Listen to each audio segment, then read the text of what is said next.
taking the sprint, taking that 40-yard sprint that kickoff cover players have to do, taking that out of the equation, we believe will lessen the impact.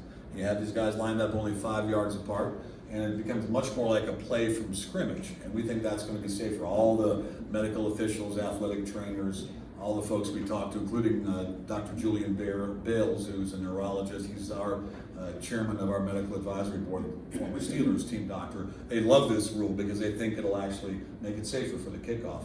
Fans told us they miss kickoff returns, right? Fans said to us, they're pretty, these folks are fairly intelligent. They said, we don't miss the kickoff, we miss the kickoff return. That's the fun part of the kickoff. And in a sense, because most NFL kickers easily can kick the ball out of the end zone, and the number of returns in the NFL has dropped significantly. And in college, of course, there's a fair catch rule, so you're not seeing as many kickoff returns there as well. So we've got a series of rule changes that we think make sense. We think there's an underlying rationale that makes sense as well. And we think these will help us play this up-tempo, fast-paced game. Perhaps the one rule change that we've made it will be the most consequential, and that is the 25-second play clock.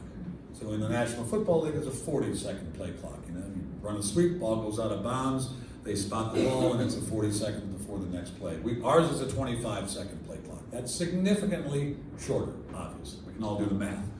And we think that's going to be the most important change we have because that affects the timing of every play. So what we're aiming for and what our teams are practicing on a daily basis now that they have opened up their training camps a week and a half ago is really this up-tempo, fast-paced game. Think about, instead of watching a 2-minute exercise for a full 60 minutes, we think that conditioning, good old-fashioned physical conditioning, may become a little bit more important in our game, particularly for linemen, because they're going to have to move, and they don't have as much time between plays to catch their breath.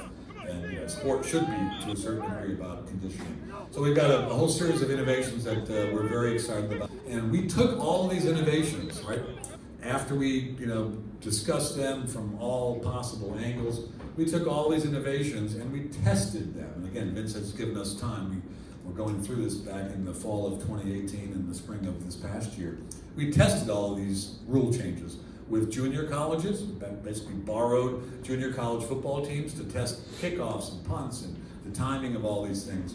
And we worked with a number of what I would call semi-pro leagues, including out here in California, and tested them as well because we wanted to make sure that there were no unintended consequences and that what we thought looked good on the chalkboard actually looked good for players who were playing.